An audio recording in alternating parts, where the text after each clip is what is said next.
My name is Victor, and I'll be talking about building transgenerational teams, aligning boomers, millennials, and Gen Z for success. So I'm going to assume that this is not the first time we're hearing about baby boomers, millennials, and Gen Zs.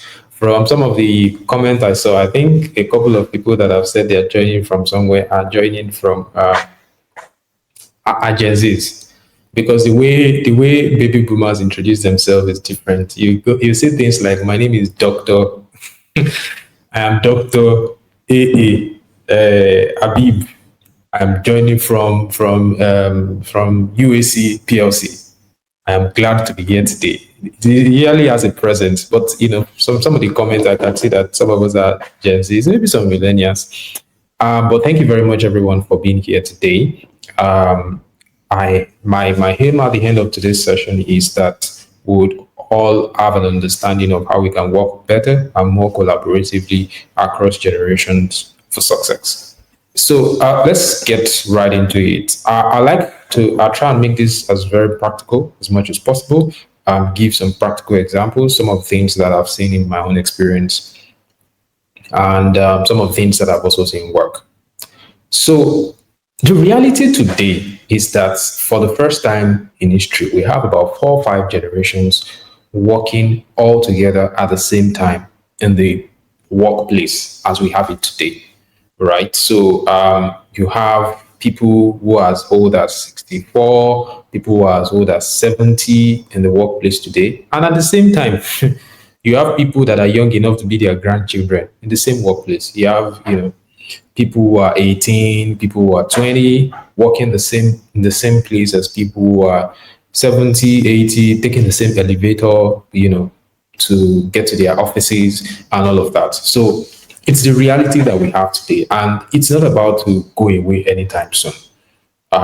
We would keep having to deal with that. So people across different generations who have seen different things. And each of them are shaped by different experiences, they are shaped by different values, and they were all exposed to different technologies. Someone who is 80, if you ask him what the world of work was like when he was 18, it's going to be very, very different from someone who is 18 today. So we were all exposed to different things. But the interesting thing is that as varied as our experiences are, there's one common goal that all of us share, and that's success. Abiba says she's a millennial. Interesting. That's good to know. So there's a common goal that we all share: success, right? Whether you are 80, 70, 60, 45, 34, or 23, everyone is coming to the workplace to be successful as a person, and for the organization to also be successful as well.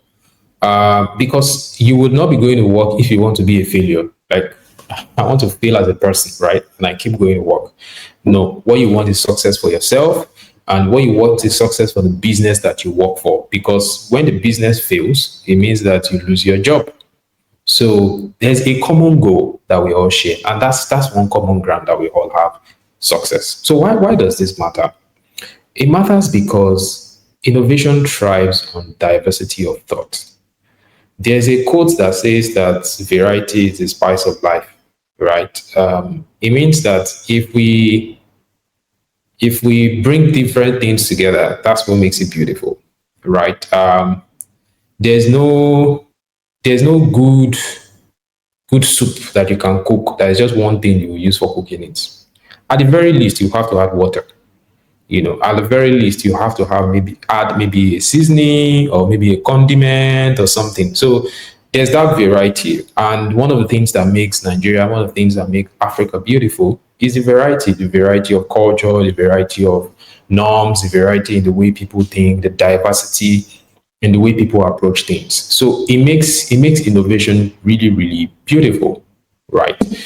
So you could have someone say, we want to produce the same thing, but we want to approach it differently, and they will both have customers, right? So there's the diversity of thoughts that brings about innovation, and that's one of the reasons why we have to talk about how we can align the different generations for success in the workplace. So when there is a misalignment causes communication gap, it gives friction, and you have turnover. Turnover in both people and in the business, right? So if there are communication gaps, the 40-year-olds don't want to talk to the 20-year-olds. The 20-year-olds don't want to talk to the 70-year-olds. There's going to be communication gaps. And let's say maybe the 23-year-old is the one in charge of marketing, is the one in charge of marketing for the business. And the 70-year-old is the one in charge of sales, right? If the marketing person is not doing very well because he's not happy with the sales guy, the sales guy would not be able to meet his sales targets because the marketing person is not doing what they're supposed to be doing. So there's going to be that gap, right? It's going to lead in friction. And once people are not talking at work, the business is losing money. You may not know it, but those things compound when you have those kind of gaps because the workplace is a system. It's a system that has different parts, and each part must do its work, has to do its work for the system to function as a whole, the way it's supposed to. So think of it as your body. Let's say your heart decides that I'm angry with the rest of the body, or your brain decides that it's angry with the leg, so it's not going to send signals to the leg. You might just as well die of hunger because let's say the food is right, maybe just 10 steps away from you, and the brain is fighting with the leg and saying, you know what, I'm not going to send signal to move to you. So because I'm angry with you. And the leg too says, I'm not going to go to. Everyone is going to everyone is going to just, die of hunger. Or let's say your liver is angry with your lungs. So the workplace is a system. Each person has his or her own unique contribution. Each person has that unique flavor that they bring. And when there's misalignment, it causes friction and it leads to turnover, and the business is losing when that happens. However, when there's an alignment, right? When there's an alignment, there's stronger collaboration, there's stronger empathy, and there's growth. So you have to pick one side, right? There's no sitting on the fence.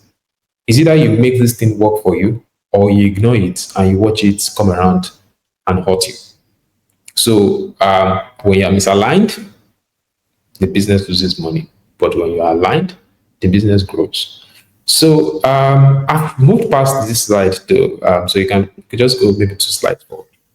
So let's talk about the different generations. I've been talking a lot about baby boomers, Gen X, millennials, Gen Z, and interestingly, there's a Gen Alpha that is coming. And I think sometime recently I was just thinking about it that the rave has been about Gen Z, but there's another generation coming. Gen Z will not always be on the scene. As a matter of fact, in 2 years, Gen Z will start clocking 30. Gen Zs are currently, many of them are currently in their late 30s now, or approaching their 30s. So that means that they are getting older as well. And then there's another generation that is coming. So we have to understand these generations, right? So I just like for people to put in the chat box which generation they belong to. Adedeji, you can just help move to the understanding the generations slide so that people can also follow. Brilliant. Thank you so much. So who are the different generations? So they usually categorize them in years, but for me, I like to use the age. So let's start with the first one, the baby boomers. The baby boomers are currently between 61 and 79 years. Now, different sources state different years, different birth years, but you realize that the difference is not really so much, maybe +1, -1, +2, -2. So baby boomers are between 61 and 79. And frankly, this is where my own father would fall, right? My father is a baby boomer. So because it's between the age of 61 and 79. So imagine him working in the same place as someone who is a Gen Z.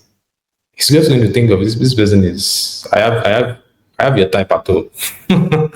That's probably what he's going to think, right? So we have to understand the generations. So 61 to 79. These guys are loyal. They are our parents, right? They are old enough to be our fathers.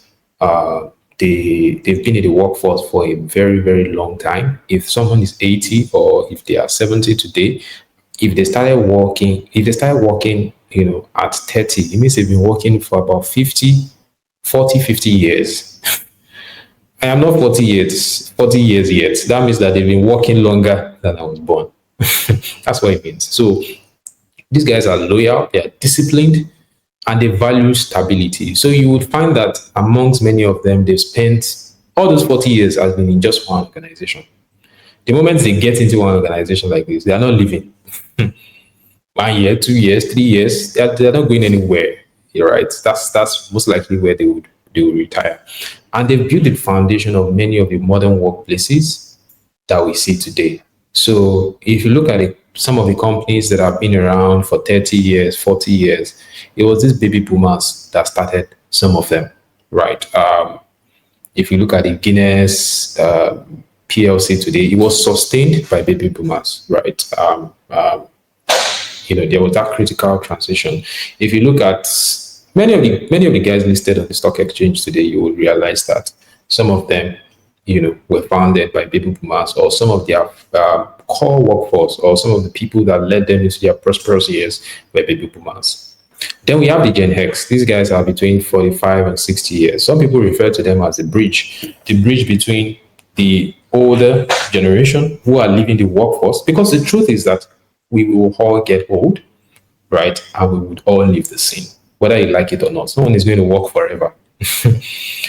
There's nobody that's going to work forever. At some point, you have to retire, right? So think of the Gen X as that bridge that is connecting those who are leaving the scene and those who are, coming onto the main stage in the scene. So think of Gen X like that. They are also loyal, but not as rigid as the baby boomers. They are independent. They are more independent. Their generation is very pragmatic, right? And they like to balance analog and digital worlds, right? So think of those people as, some of them will even perhaps have our parents or some of our uncles and aunties in this group, right? So think of the group as uncles, aunties. I have some uncles that are around this age range, right? And let's move on to millennials. And so we are bringing it home more now. Sorry, Gen X, I meant. So Gen X folks are, sorry, Gen millennials, Gen Y, I meant. Gen Y folks are between 29 and 44 years. So some of us fall in this range. Some of us have our brothers, our senior or elder brothers fall in this range. Some of us have some uncles around this range. And to make this practical, just think of them. So think of, for some of us who have parents who work, so just think of how old your parents are, right? And think of the generation they fall in, and think of how they approach work. Think of the uncles that you have that are Gen X, and think of how they approach work. Then think of yourself, if you're a millennial, think of how you approach work, right? Then maybe think of your younger brothers or younger sisters, or if you're a Gen Z yourself, think of how you approach work.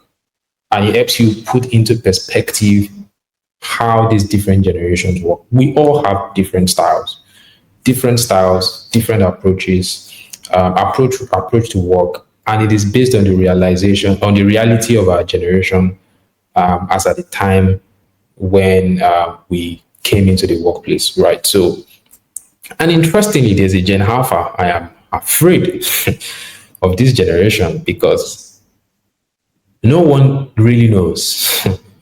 No one really knows what the world is exactly going to look like in the next 10 years when these guys will now be mainstream in the workplace, especially with the rise of AI and the different things you can do with AI that we're waking up to see every day, right? So these are all the generations that we typically have in the workplace today. So baby boomers, Gen X, Gen Y, who are also called millennials. We have Gen Z, and we have the incoming Gen Alpha. In fact, some of them are already beginning to come into the workplace. Maybe not on a full-time basis, but you see them as children of your bosses.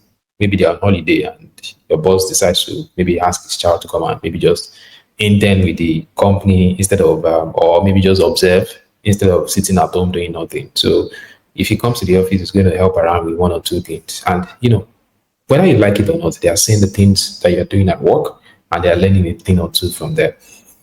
So let's look at the common sources of friction among these generations. Some of them have already become obvious from what I've been saying so far, and it is fact that we have different work ethics or pace. I remember that growing up, my father was a very, very analytical and methodical man. Like, you have to follow it step by step. It has to be, you have to first tick this one off the list, tick that one off the list, tick the next one off the list before you now tick the last one off the list. But bring a young 18, 19-year-old, you can decide to start from anywhere on the list. And then it becomes a problem for the baby boomers. Like, why are you not, why are you not using this method? Why are you just being abrupt? Why not follow a system? Why not follow this particular method that has been tested and trusted? But it's like, no, why can't I do it this way? Must I follow 1, 2, 3, 4? What if I want to do 2, 4, 3, 2? I'll be 2, 4, 3, 1 rather. So the approach is different. The work ethic is also different. So I remember growing up, and I'm going to use examples that are personal to me a lot so that we can easily relate with them. And it can also maybe also help you reflect and drive this home the more. My father wakes up as early as 4 5 a.m. every day, right? And growing up, it didn't make sense to me. Like, why do I have to wake up 4 a.m., 5 a.m. every day, right? But it was like a clock. 4 a.m., 5 a.m. is up. 4 a.m., 5 a.m. is up. That ethic, that work ethic is there. And then for them, they don't joke with their work at all. I can say, oh, I want to take, they hardly take leave, right? They hardly take it. So they have crazy work ethic. But you find that as you go downward, in the generation, you find that that work ethic sort of gets diluted, in the sense of how you think about it from their own lenses, right? Another thing that is different that causes friction a lot is comfort level with technology. Some of us will remember that if your parents ever bought you a laptop or if they ever exposed you to an IT gadget, one or IT gadgets, at the end of the day, you might be the one having to teach them a thing or two on how to navigate around it, right? So we have more of the recent generation more comfortable, and I think that's very obvious. More of us are more comfortable with technology today than we were. And another reason why I say I'm afraid, it looks like the children of nowadays are born with the ability to know how to use a phone. If you can relate with that, please let me know in the comments. I want to know that. I want to be sure that I'm not the only one who thinks this way. It feels like they are born with the ability to use a phone or to use a mobile phone or to operate a laptop. Like, I can give a kid my phone now, maybe 2, 3-year-old kid, and the child is bringing the phone to my face. And I'm wondering why you're bringing the phone to my face, because it knows that my face will unlock the phone. So who taught them that? I honestly don't know. I honestly have no idea. Like, I have no idea. And you give them a phone, you won't even know how to operate it. You won't find where the game is. And give them 2 minutes. They figured out where the game is and they are in it. How do they know that when they are playing a game or watching a cartoon on your phone, they can reject the call? How do they know what button to press to reject the call? I don't know where they learn these things, but it feels like they are born with it. But give it to maybe give a new technology to maybe a baby boomer, for example. They are asking you, so if I have a call coming in, where do I cut it? How do I do this? How do I do that? They are asking you. But give it to a child, you figure it out. And that's the same thing we have with Gen Zs, Gen Alpha, right? Their tech comfort level is higher than usual, right? Another thing is we have conflicting views on authority and feedback. So the recent generation do not always embrace critical feedback in an exciting way, right?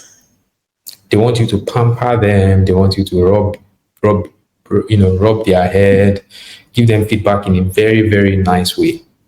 But for the older generation, you realize that feedback is feedback to them. Some of them didn't really take it personal. They just take the feedback and move on. But talk to a Gen Z, they tell you are threatening his mental health. Yeah, threatening his mental health. That is my mental health. You're disturbing my mental health. You find that they resume today. Maybe someone give them a critical feedback, and then they resign tomorrow. You hardly find that among our parents. You hardly find that among our brothers and our aunties, our uncles and aunties, because it's feedback. They show up the next day and they continue their work, right?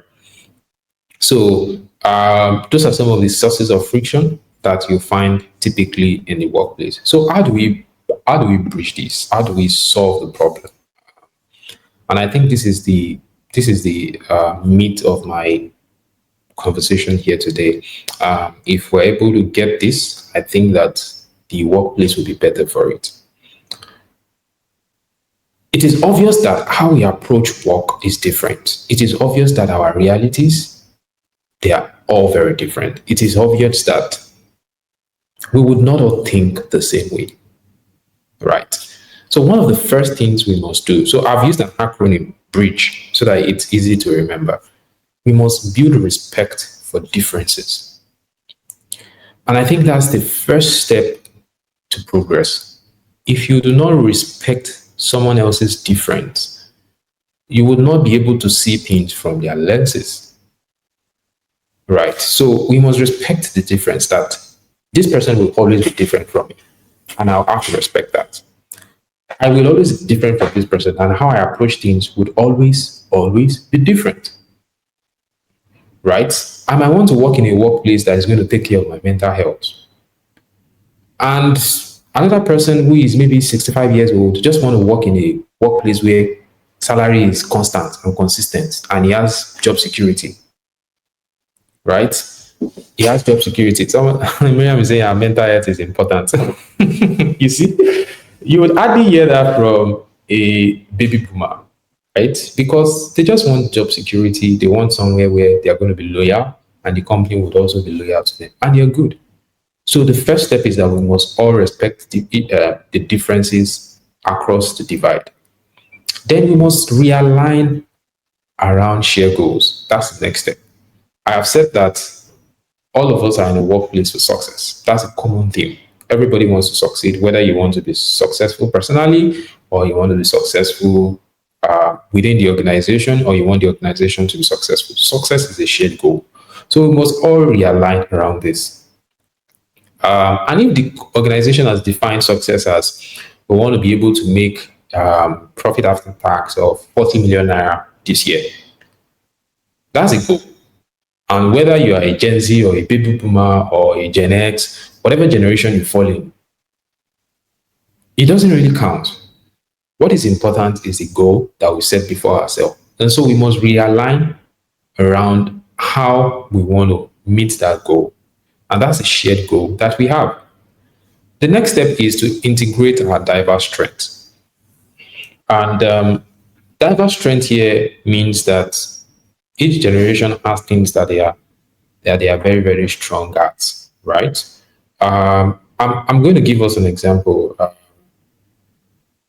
At CarryWise, for example, if you want to meet a target audience of, say, people who are currently in school or people who are currently leaving school, rather, we typically would not send an 85-year-old man, to go and attend a party with them. They would find the person like just brought our parents to come and supervise us or something like that. But think of, maybe you want to have a mentorship seminar and you want to have people who are experienced come share from their wealth of wisdom. That's a strength that they have. That's something that you can play to your advantage with, right? So each person has his own strength. But think of, you want someone that you're going to vibe with, someone that's going to dance with them, shake body with them, and all of those things. Those are more fitted for millennials, Gen Zs, and all of that. The next thing I'll talk about is for you to design flexible structures.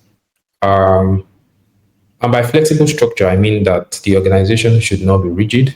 You should be able to accommodate for all the age groups, right? So I was at a conference sometime recently, and there was a conversation that came up around Christmas is coming around the corner again. So bag of rice and oil that some organizations share, they wanted to do again that year. And then some people started complaining that they don't want bag of rice. And the CEO was wondering that it's a bag of rice. A bag of rice then was, I think, maybe about 90 something thousand naira. So he was wondering, why would you not want a bag of rice and oil?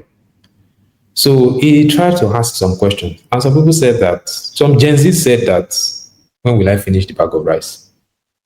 And then they even said that it is a headache for them. Like, how will I even get it to my house? How will I get a bag of rice? Will I be carrying it on my head, or how will I move a bag of rice?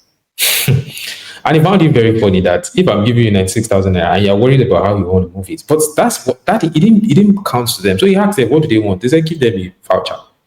Let them buy whatever they want. So he said, what if they give you a 50K voucher? They said they wouldn't mind, that they would prefer a 50K voucher over a 90K bag of rice. Can you imagine that? So what they did in that company was that they did a poll and then said, if you want a bag of rice, indicate. If you want voucher, indicate. And then they attended to each group. And I found that very interesting because if they had bought a bag of rice for everyone, some people would not be happy, right? And as far as they are concerned, the company didn't really do anything for them because if I am living alone, I'm not a big fan of rice, and you give me a bag of rice, what do you want me to do with it? I'd rather appreciate a 50K shopping voucher. But if I am a father with 3 children and one wife, where will 50K voucher, what will it do for me? If you give me the bag of rice, I'm sure that for the next 5, 6 months, nobody is telling me about we want to buy rice in the house. So if that makes more sense to them. So we should be able to design flexible structures that cater to both the older generation and the younger generation. There's also the opportunity to grow through mentorship and reverse mentorship. I am always a believer in the fact that wherever you are, in the generation, you can learn and be learned from. So people can learn from you, and you can also learn from others. So the concept of reverse mentorship just talks about how even the younger people, mentorship is the idea of mentorship in itself is there's an older person who is mentoring a younger person, whether in a particular field or in life or whatever. But reverse mentorship says you flip that around. It is a younger person who is now teaching or mentoring the older person, right?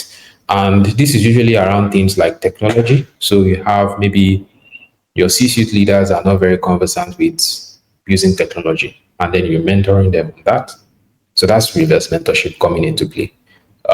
Or your C-suite leaders are not very conversant with engaging younger people, and you're mentoring them on that. That's reverse mentorship. Then finally, we should empower open communication. Open communication is really important. Like I said when I was talking earlier, in one of the earlier slides, that an organization where open communication is not encouraged is on its way to dying. Because if there's no communication between the different parts that make up the system, it's going to lead to death. So empower open communication. So let me just go through that again. We have to build respect for the differences we have. We have to rely around the shared goals we have. We have to integrate our diverse strengths. We have to design flexible structures. We need to grow through mentorship and reverse mentorship. And we must empower open communication. So let's quickly talk about the roles that leaders play as translator. I believe that it is not the function or role of HR alone to facilitate communication across the generation. There's an important role that leaders in the different teams play.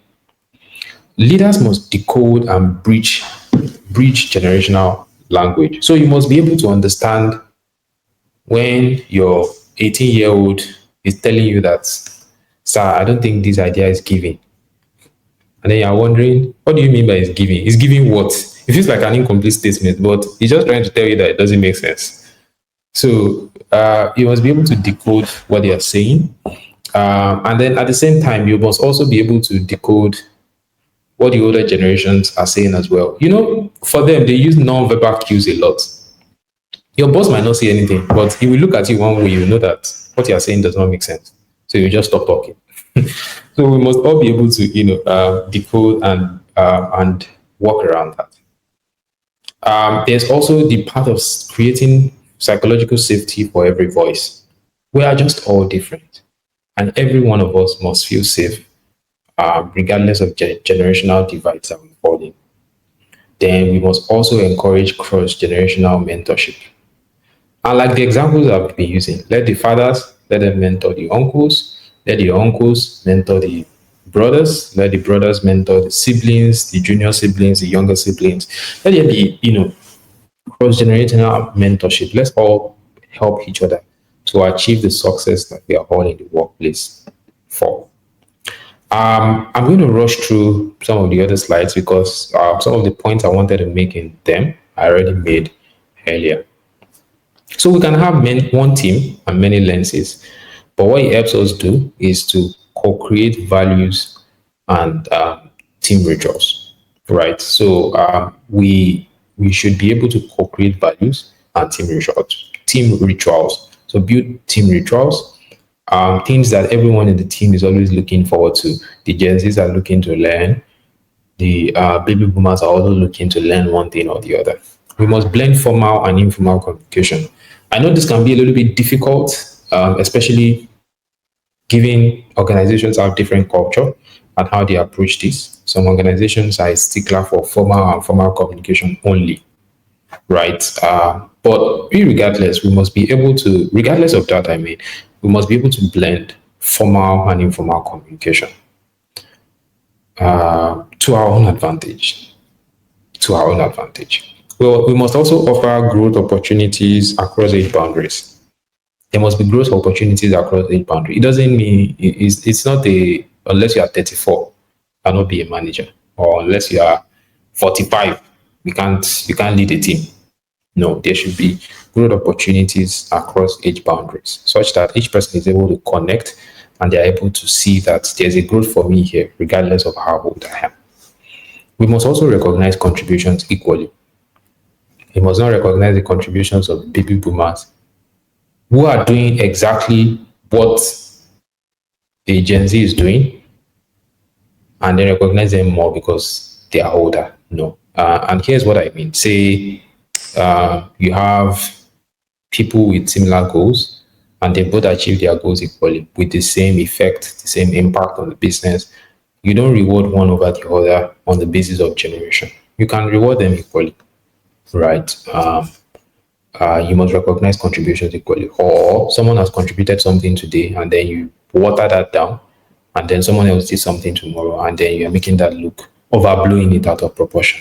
You must be able to balance things out.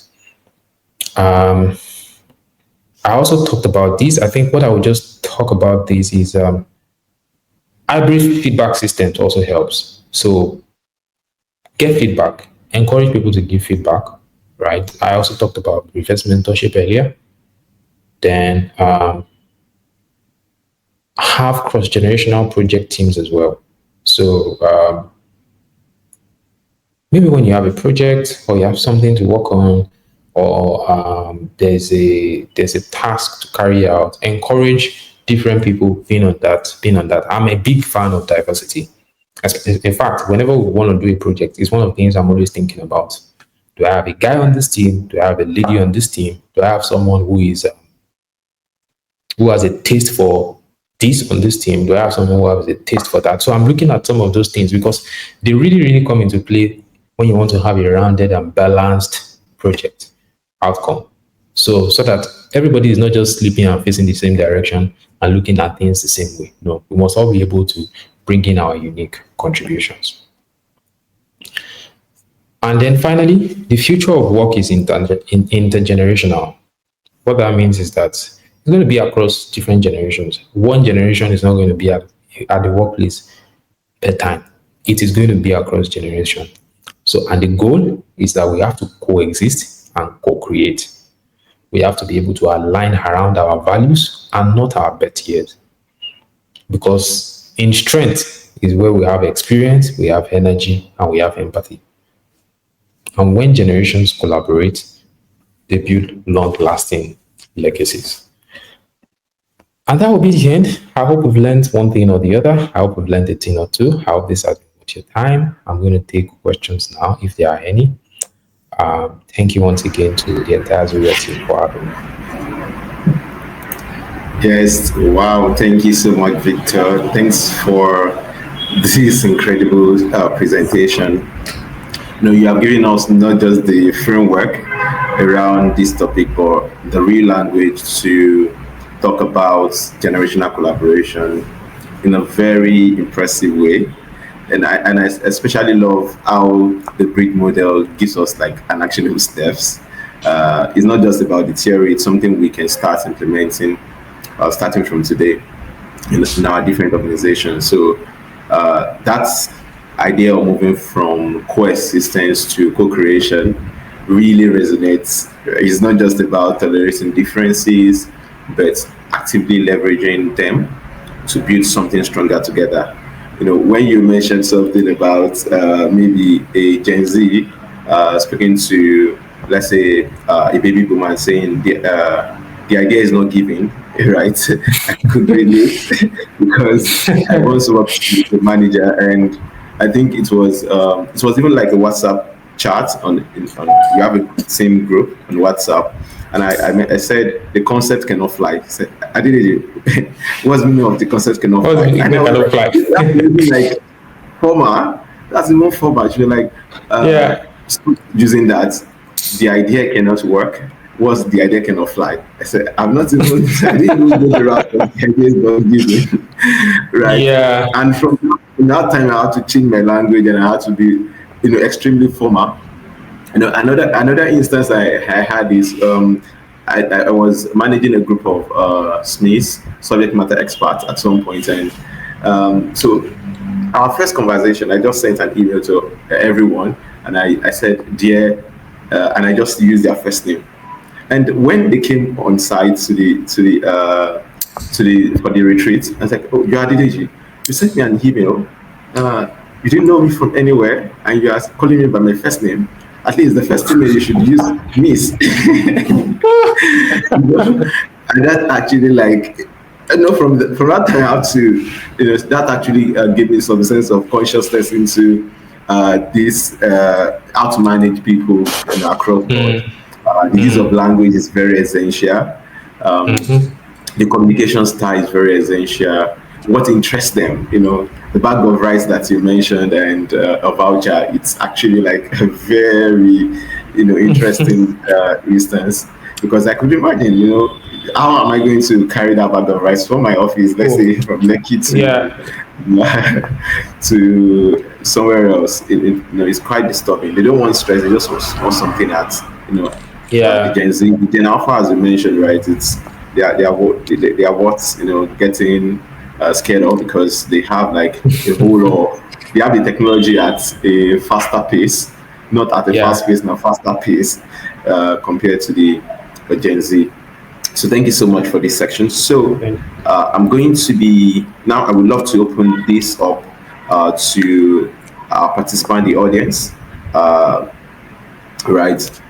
So you can kindly share in the comment section your questions, your comments, and I believe we can have them all. A couple of persons also shared in the comments while you are making the presentation.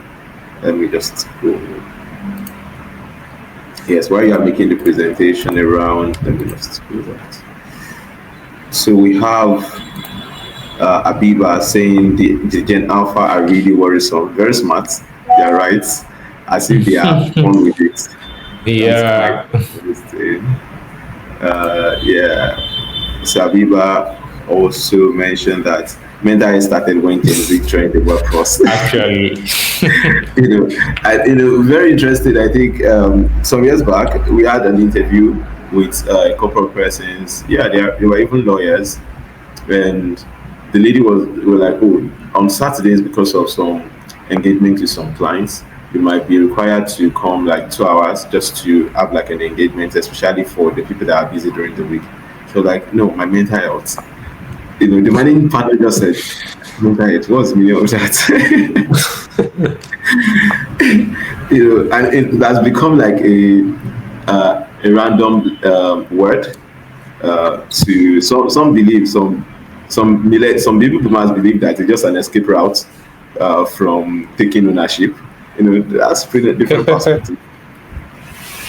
So please kindly drop in the comment section your Adeyemo also shared to say you're right, Gen Z and Alpha are super tech smart.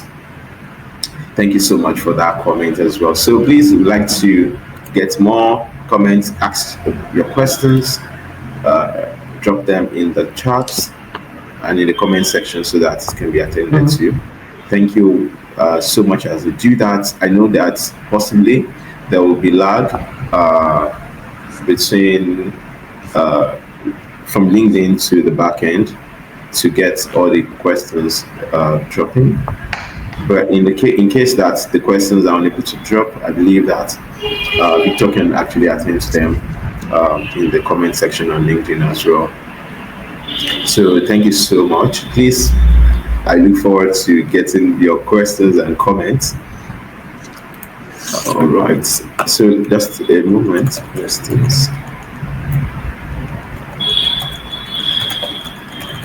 So you mentioned a couple of things, especially with the instance that you gave for the bag of rice and the voucher. Is it in that case, in that scenario, pretty much is more like a reactive strategy? I mean, for them running that poll, but how can organization be more proactive to bringing up to becoming more conscious and designing more engaging system or policy to manage these generations across the board? I think that a practical way would be always to keep it in mind that you are catering to different people. It's just like a child, a mother or a parent having maybe 3 children, and the 3 children are of different age range. Maybe one is 20, one is 10, and another one is 5. Their realities will be different, right? Their personalities are also different. And the mother wants to buy Christmas gifts that all of them would like. So you'd agree that what you will get for the 20-year-old is different from what you get for the 15-year-old, is different from what you get for the 5-year-old, right? You could buy, let's say, a nice dress for the 5-year-old, and she's over the moon. Yeah. Right. And you buy the same dress for the 20-year-old, and she's like, "No, I don't want a dress. I want an iPad." Right. So I think staying sensitive to the needs of the different generations and keeping it at the back of our mind, especially whenever we want to maybe undertake any project or execute anything, would really be helpful. That's one important way to stay proactive and not reactive. We want to embark on something, we're thinking, how is this going to work out for the different people we have across the different categories, and how are we sure that we're not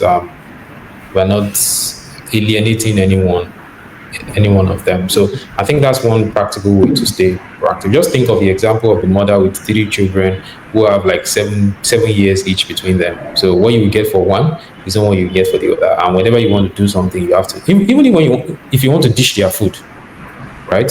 You're not going to dish the same food and say, "Oh, I've served your food," and it's the same size for all of them. It's not going to work, right? Someone has a bigger stomach than the other. Maybe someone doesn't like to eat, right? Maybe this one doesn't like rice. He only likes rice when it's mixed with beans, right? So you have to put all of that. Yeah, thank you so much for that. Yeah. I believe those questions, I'm just going to check directly on LinkedIn if there are questions, if they are yet to to drop on. Yes, I think we have. Yes, we have Abiba saying mental health is an anthem in the workplace now. The webinar was quite beautiful and pretty straightforward, aligning boomers, millennials, and Gen Z. Thank you so Thank much. you, Abiba. Right, so let's drop more comments, more our questions in the comment section, and it will pop up here and it will be attended to. So once again, thank you so much, Victor, for joining us. Thank you for having me. Webinar series. It's been an amazing time and very insightful and engaging. Right, it's not the usual. Right, just giving the topic. So thank you so much. And we have been doing this since February this year, hosting different professionals across board to share insights and share their experiences. Across on different topics, and it has been like an amazing time with a lot of professionals, a lot of thought leaders, and we have and just to inform everyone on this section, this section can also be accessed on LinkedIn. At the same time, it will be sent to everyone that's registered or is currently live on this section. To send to your email. At the same time, you can also have access to it on YouTube at the same time. Thank you. Yes, everybody just dropped on and said, I also appreciate the use of practical examples at the workplace, like the team building and end of the year example. Thank you. All right. So I believe, let me just check one more time before we wrap it up today.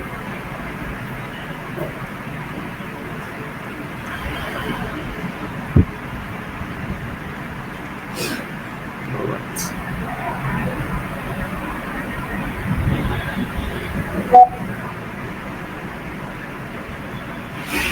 All right. So while we wait for other questions, so I believe, yes, we can wrap it up here. For today, other people's questions, I believe is going to, let me just check again, because I won't like us to miss out on anybody's questions.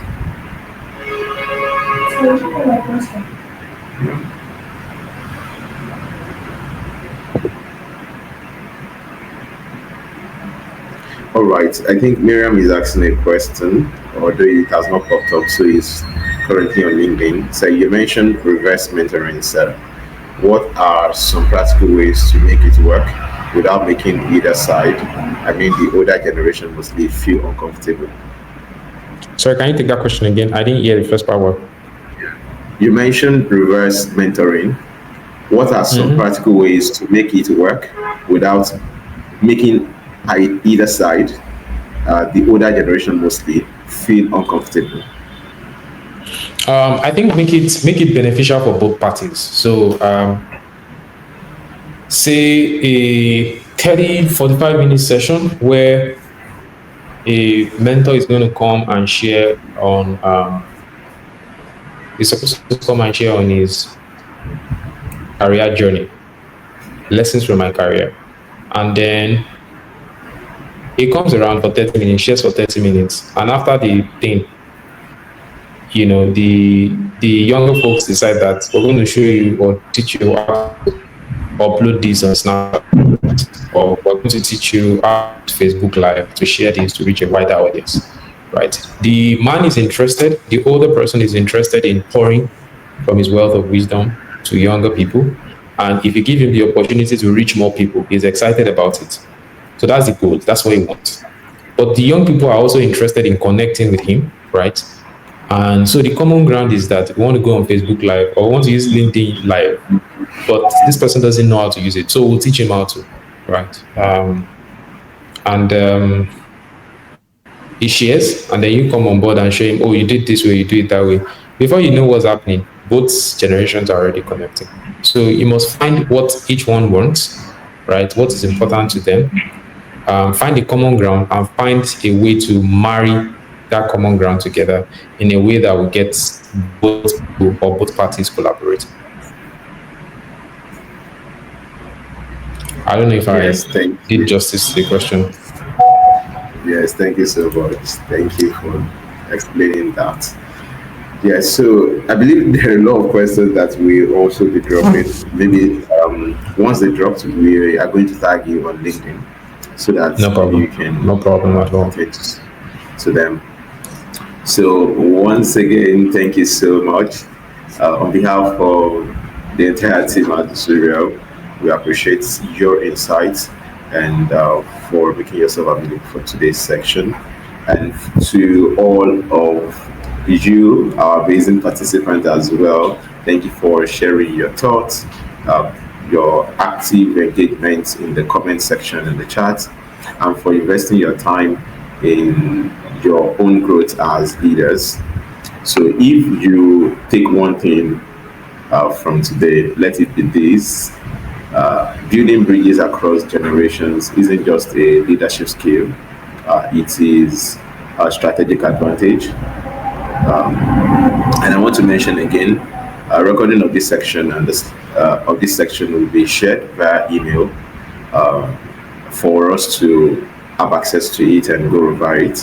And for those looking to dive deeper, we offer tailored training, HR support services to organizations to help you implement different strategies, HR strategies within your organization. So feel free to reach out. It's been an amazing time. I say stay safe, stay inspired, and we look forward to having you at our next webinar. Thank you so much.